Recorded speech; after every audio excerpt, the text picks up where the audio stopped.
धीरे धीरे मनीष समाज जंगल सुरक्षा करिबो कोन जंगल ध्वंस करिबार लागिछि जहाद्वारा वर्षार अभाव जोगु मरुडीर आर्तनादरे धान चाष नष्ट होबार लागिछि। अम्लजान अभाव मूर्तिका क्षय सांगकु जंगली पशु जंगल छाड़ी सहरांचल तथा ग्रामांचल जनबसती आड़े माड़ी आसिलेनी। जार ज्वलंत उदाहरण बरगढ़ जिला पद्मपुर उपखंड अंतर्गत गाइसलेट ब्लॉक रे देखिया मिली।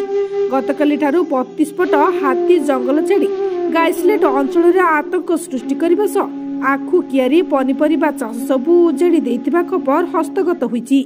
हेले अद्यापति काहाकु मरामरी सेमाने करनांती। धान फसल व्यापक भावे नष्ट कर चलछंती। तेबे एठी प्रश्न उठुछि कोन सतरे मालिका वचन सत्यरे परिणत हेबो? मनीष समाज धीरे धीरे लोप पाइबो कि? बरगढ़ पद्मपुर रु निरंजन त्रिपाठी को रिपोर्ट बीएनएस न्यूज।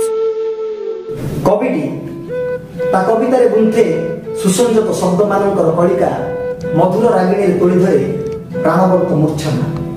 कविटी पक्षीर काकलिरु घिनी आने राशि राशि प्रेरणा से अमृत धारारे सिक्त हुए भाव प्रशमित हुए असंख्य वेदना।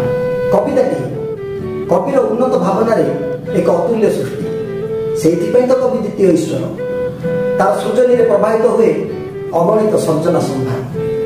कविताटी कविर हाथगढ़ा माटी हांडी कौशल कुंभार कर कविटी ईश्वर द्वितीय सृष्टि ता प्रत्येक कवितार जड़े कुशली कारीगर। कवि एवं कवितार स्वतंत्र चेतना को नहीं समाजर पथ प्रदर्शिका साजिब आमर कार्यक्रम कवितार गतिहर आद्यासा।